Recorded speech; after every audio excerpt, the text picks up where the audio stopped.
Olá pessoal, tudo bem? Então o último tipo de ensaio que a gente vai ver é um ensaio de impacto, né? Então os ensaios que a gente viu até então, principalmente quando a gente deu mais ênfase ao ensaio de tração, a gente estava medindo as propriedades do material de maneira chamada quase que estática. Então a gente aplicava força em velocidade bem lenta sobre o material e daí monitorava sua deformação e desse gráfico tensão-deformação a gente colhia as propriedades. Entretanto, em situações de serviço, muitas vezes o material está submetido a cargas em velocidades muito maiores do que aquelas aplicadas no ensaio de tração. E às vezes a resposta do material não é exatamente igual do que aquela no ensaio de tração.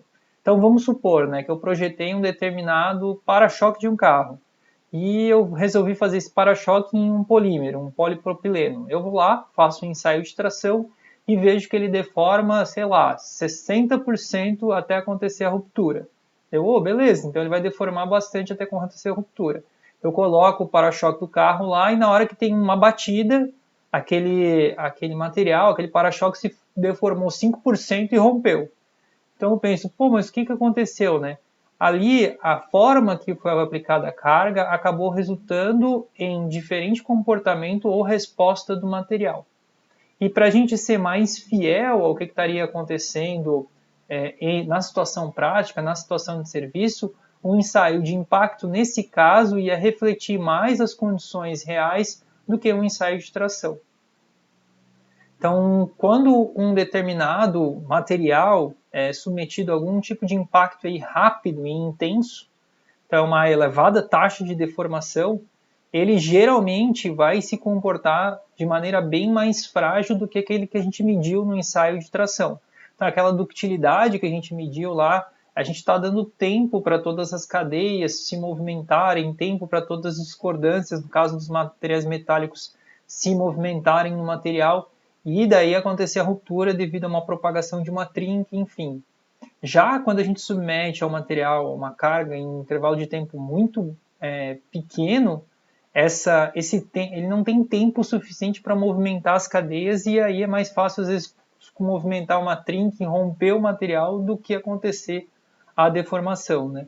Então aqui comenta, quando estirado de maneira bem lenta, as cadeias poliméricas, no caso do polímero, terão tempo de deslizar umas sobre as outras. O polímero é feito de várias macromoléculas, essas moléculas elas vão começar a se deslizar uma sobre a outra, causando uma deformação permanente no material.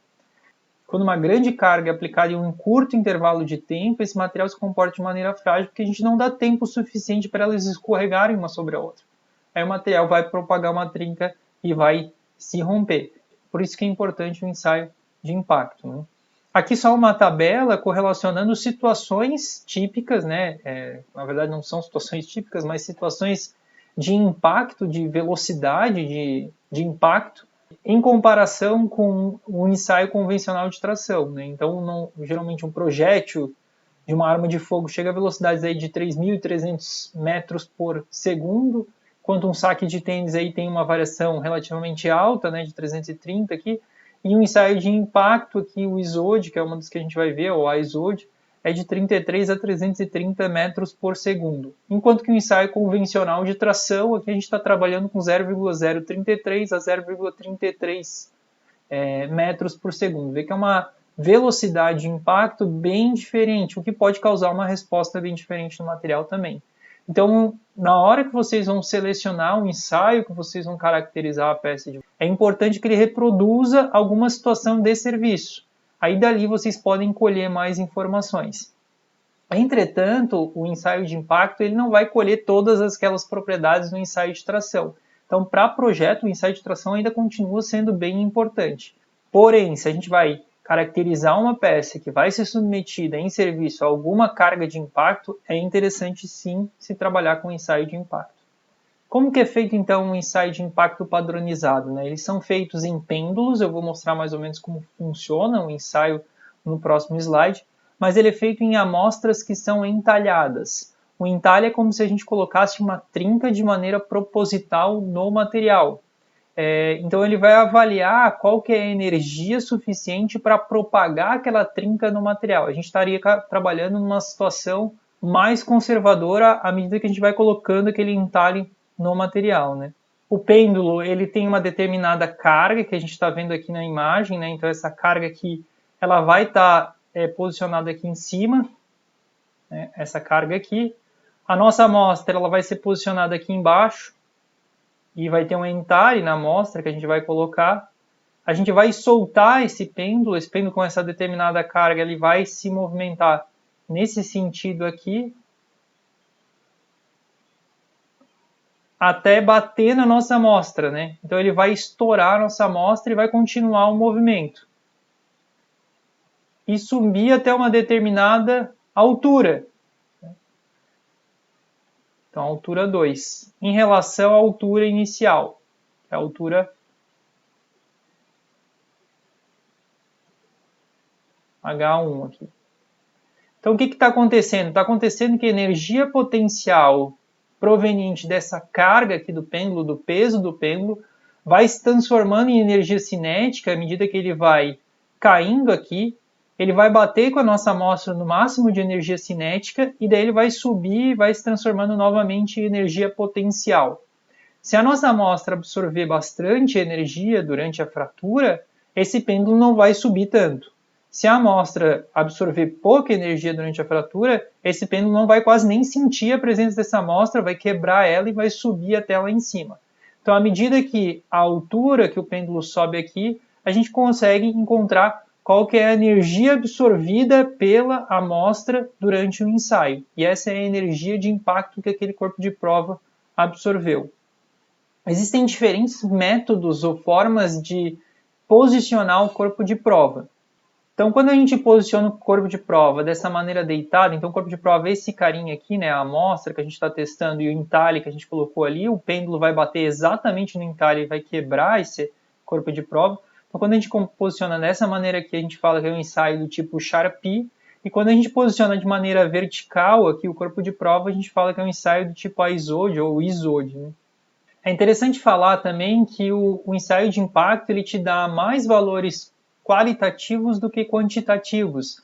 Então, eventualmente, se vocês fazem alguma modificação na formulação da amostra de vocês, ou o fornecedor de vocês fez alguma modificação no material, é interessante a gente fazer um ensaio de impacto antes e depois dessa transformação, desse tratamento que vocês fizeram para avaliar qual que é o reflexo disso em termos de energia ou impacto. O valor especificamente da energia de impacto, ele não é tão quantitativo, tá? Quanto o ensaio de tração. E aí entra, né, e devido a isso entra um aspecto que é bem importante, que é bastante utilizado aí no ensaio de impacto, é quando a gente vai avaliar um comportamento do material a diferentes temperaturas. Então, há alguns materiais em alguns cenários que acabam tendo um comportamento dúctil a uma determinada temperatura, ou seja, eles deformam bastante até romper, ou eles absorvem bastante energia de impacto para romper, e a uma determinada temperatura mais baixa, esse mesmo material acaba tendo um comportamento frágil. Então, muitas vezes a gente usa um ensaio de impacto para verificar se o material ele tem um comportamento de absorção de energia ou impacto igual a temperaturas altas e temperaturas baixas, né? Então, o gráfico que geralmente a gente monta é um gráfico mais ou menos desse tipo aqui, ó, que correlaciona nesse eixo aqui a energia de impacto que o material consegue absorver em um determinado range de temperatura. Então, quanto maior a energia de impacto que ele consegue absorver, né, mais dúctil é esse material, e quanto menor a energia de impacto que esse material consegue absorver, mais frágil é esse material. E existem alguns materiais que passam por um comportamento chamado dúctil frágil, ou transição dúctil frágil. É uma temperatura a qual o material deixa de ter um comportamento dúctil e começa a ter um comportamento frágil.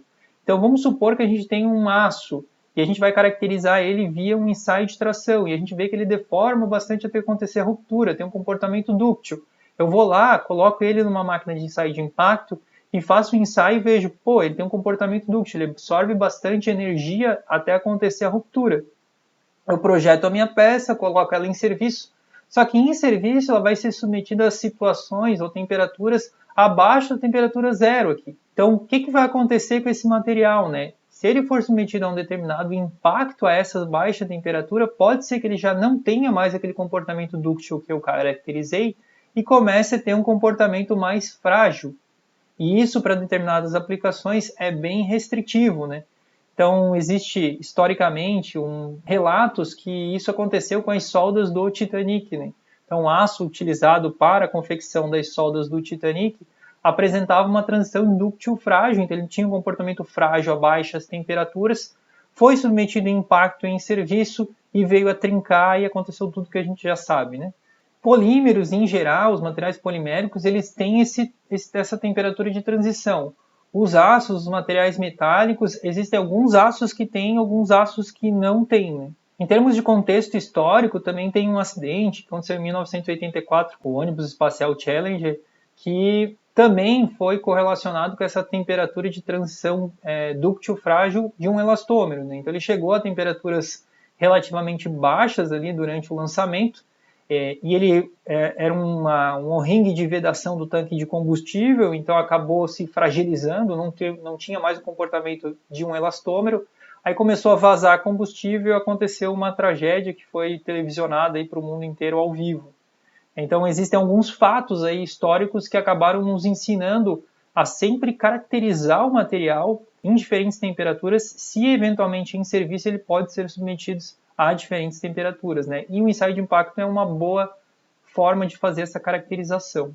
Como que é feito então esse ensaio de impacto, né, a diferentes temperaturas? As amostras elas são colocadas em diferentes temperaturas, a baixas temperaturas com a presença de nitrogênio líquido. Aqui tem um esquema sendo feito, um ensaio sendo feito, então as amostras estão ali dentro, né, com o nitrogênio líquido. Tem um termômetro aqui, um termopar que está registrando a temperatura. A amostra vai ser retirada dali, vai ser colocada em um pêndulo depois que a temperatura ela estabilizou, né, vai ser colocado no pêndulo, vai ser feito um impacto, um ensaio de impacto. Então, aqui ele vai posicionar a amostra no pêndulo, né, tá posicionar, vai ter que se fazer isso relativamente rápido, porque a amostra não pode aumentar de temperatura na hora que ele tirar do nitrogênio, né. Então, ele registrou a temperatura ali, vai levar o nitrogênio líquido com a amostra lá pro pêndulo. Posicionou a amostra, soltou o pêndulo, estourou, a máquina já mostrou qual é a altura que o pêndulo subiu, então ele já tem a energia de impacto respectiva a essa amostra. Então isso é feito numa varredura de temperaturas, né, de temperaturas de 0 até menos, temperaturas inferiores a 0 graus e temperaturas maiores também. E daí com todos esses dados é montado então o gráfico de energia absorvida pelo corpo de prova num determinado range de temperatura, que é esse gráfico aqui, né? Um esquema parecido com isso aqui. Como eu comentei, alguns materiais não têm essa temperatura de transição, eles continuam com material com comportamento dúctil a temperaturas também inferiores. Alguns materiais têm essa temperatura de transição. Em materiais metálicos é interessante que a gente também consegue ver a superfície de fratura. E analisando essa superfície de fratura, a gente chama isso de fractografia, é um estudo da superfície de fratura, a gente consegue visualizar se o material rompeu de maneira frágil ou rompeu de maneira dúctil. Então, geralmente, quando a gente tem uma superfície de fratura mais lisa, mais brilhante, a gente fala que a gente tem planos de clivagem, que é semelhante ao que a gente está vendo aqui nessa imagem. Isso é característico de uma superfície de uma fratura frágil, que não teve muita deformação plástica antes de acontecer a ruptura. Já quando a gente tem uma superfície de fratura dúctil, a olho nu ela aparece mais acinzentada, e se a gente olhar no microscópio, a gente vai ver esses gimbals, como se fossem cavidades ou microcavidades, que revelam que o material teve uma deformação plástica, teve um alongamento antes de acontecer a ruptura, então ele se comportou de maneira dúctil. E existe a interface, né, que é a região que o material está ainda, tem um pouco de comportamento dúctil e tem também um pouco de comportamento frágil, que tem a presença de planos de clivagem e também esses gimbals, né, uma superfície bem mais rugosa, né. Nessa imagem aqui a gente consegue ver, por exemplo, a superfície de fratura de amostras que foram submetidas a impactos a diferentes temperaturas, né. Então, a temperatura de 79 graus Celsius até menos 59 graus Celsius, e a gente consegue ver essa superfície aqui mais lisa, mais plana, se refere a uma superfície de fratura mais frágil, e essa superfície aqui mais rugosa, que se refere à superfície de fratura mais dúctil, né? Então essa transição aqui vai acontecendo à medida que vai variando a temperatura. Eu não sei se vocês já chegaram a ver, se vocês virem algum material frágil quebrado, uma cerâmica ou um vidro, vocês vão ver que a superfície de fratura ela tem esses planos de clivagem, planos de propagação de trinca bem lisos, né? Enquanto que o material dúctil já não tem esse comportamento. Através do ensaio de tração, a gente consegue verificar isso também, ou visualizar isso também. Então, aqui tem, por exemplo, a imagem de um ensaio de tração, né, de um corpo de prova que rompeu, que sofreu esse empescoçamento e teve essa fratura mais dúctil aqui. Então, dá para ver que, se a gente olhar no microscópio, uma superfície bem mais rugosa, com microcavidades aqui, enquanto que um material que rompeu de maneira frágil, ele tem uma superfície geralmente lisa, e com planos, né? Então, se a gente olhar no microscópio, a gente consegue ver como se fossem placas se deslocando, não se deslocando, se descolando umas das outras. E existem alguns materiais, né, como eu comentei, que não apresentam essa temperatura de transição dúctil frágil. Um caso disso é os aços inoxidáveis, chamados aços inoxidáveis austeníticos. Então, geralmente, eles são escolhidos para situações que a gente precisa suportar. Os materiais vão ser aplicados a baixas temperaturas. Por exemplo, cilindros de nitrogênio líquido. Eu não vou pegar um cilindro de nitrogênio líquido, né, que vai ser submetido a baixas temperaturas em serviço porque vai estar armazenando nitrogênio líquido, e vou colocar um material que a baixa temperatura tem um comportamento frágil. Vou colocar um material que a baixa temperatura continua tendo um comportamento dúctil, porque se o cilindro cair, ele não vai estourar, né? Então, é sempre importante a gente conhecer esse comportamento do material em diferentes temperaturas em relação ao ensaio de impacto.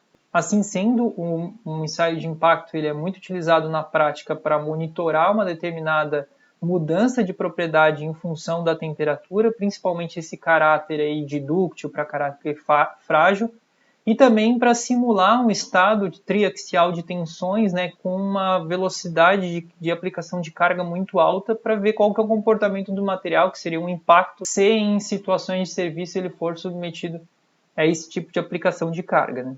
Bom, pessoal, a gente falou um pouquinho então sobre formas de caracterizar mecanicamente um material. Existem outros ensaios também, obviamente. A gente deu foco em alguns aqui durante a disciplina. O que a gente vai fazer agora? A gente vai, no nosso fluxo da disciplina, dar um passinho para trás e começar a entender um pouquinho mais sobre microestrutura e qual que é o efeito da microestrutura em termos dessas propriedades que a gente viu até então. Então, hoje, a gente já sabe quais são as diferenças entre rigidez de material, tensão de escoamento, tensão máxima, energia de impacto, dureza de material, como que é medido, como que são medidas essas propriedades. Agora a gente vai entender um pouco mais como manipular essa microestrutura para afetar essas propriedades. Beleza?